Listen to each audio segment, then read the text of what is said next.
Video kali ini adalah berjudul Tanam Masam akan mempercepat tanaman tebu ke fase generatif sebelum waktunya sehingga pertumbuhan vegetatif terhenti.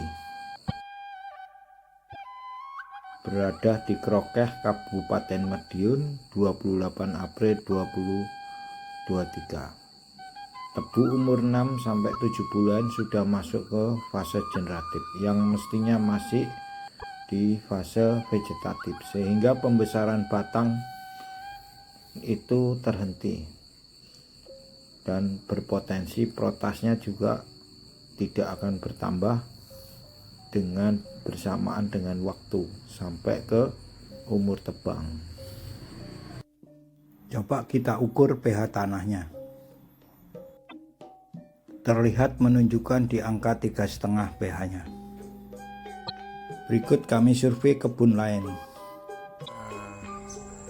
Sekarang saya berada di daerah Krokeh, di Krokeh Madiun.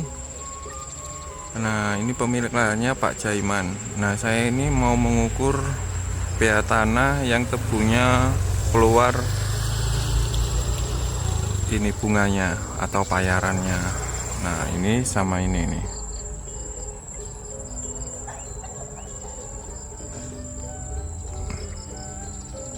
Kita lihat, kita ukur kadar pH tanahnya berapa.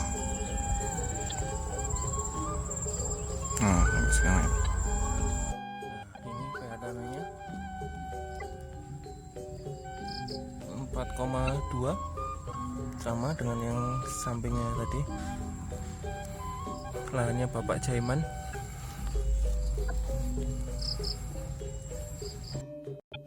Kita ukur pH lahan yang di aplikasi Bioratu sebagai pembanding. Sekarang ini saya berada di daerah Tiron, Madiun, pemilik lahan Bapak Agus.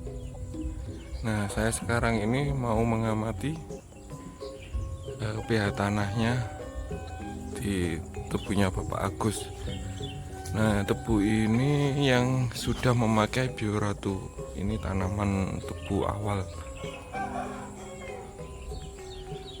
yang sudah memakai Bioratu. Nah, ini rosnya kelihatan panjang-panjang. Tapi sayang rubuh semua, kenapa ya?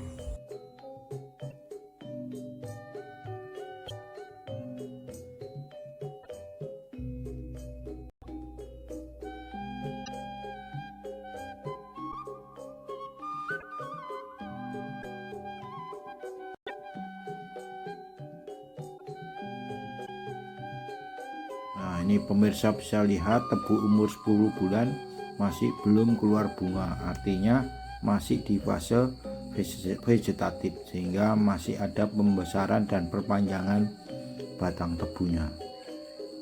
Maka dapat dikatakan pertumbuhannya normal, tidak mengalami cekaman abiotik atau cekaman dari keasaman. pH-nya ketemu 6 ya.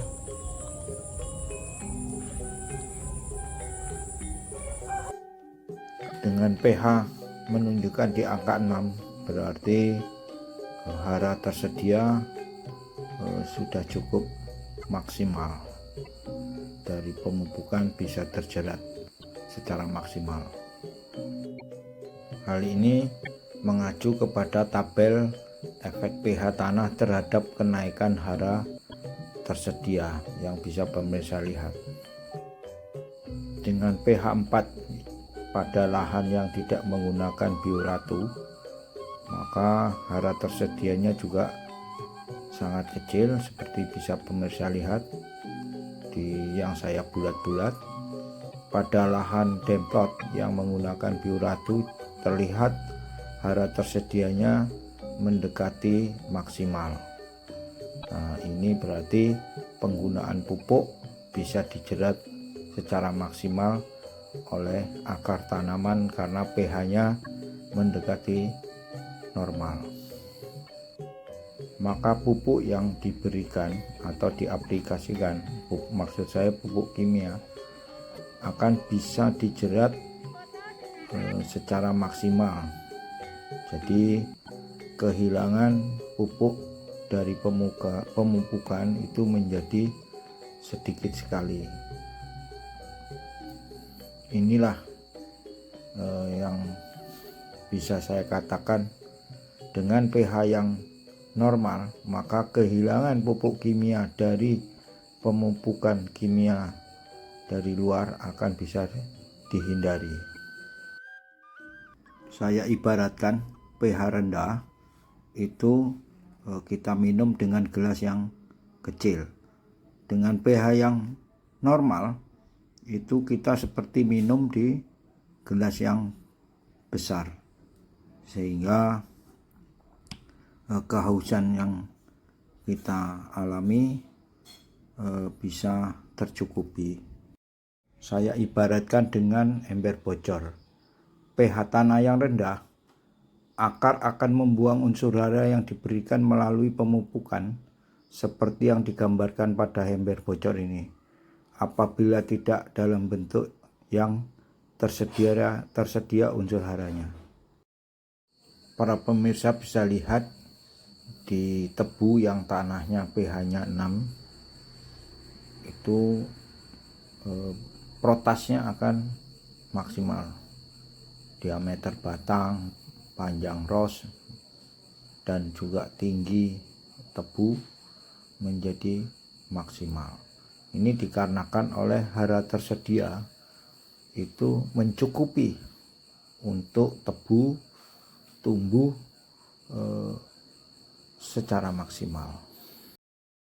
Dengan demikian dapat disimpulkan bahwa pH tanah itu sangatlah penting sebagai faktor utama untuk mendukung produktivitas tanaman tebu yang selama ini masih diabaikan oleh para petani tebu.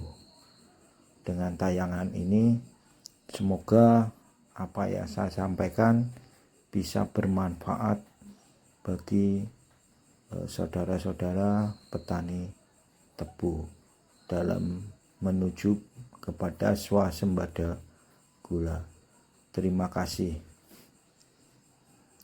Sampai jumpa di tayangan berikutnya. Makanya untuk dicoba mikro ini mungkin sudah ada solusi bagi petani dengan adanya harga dari pupuk itu sekarang yang non memang mahal sekali. Jadi ini solusi, kalau memang ini berhasil, kemungkinan nanti petani ini bisa ikut memakai bio semua.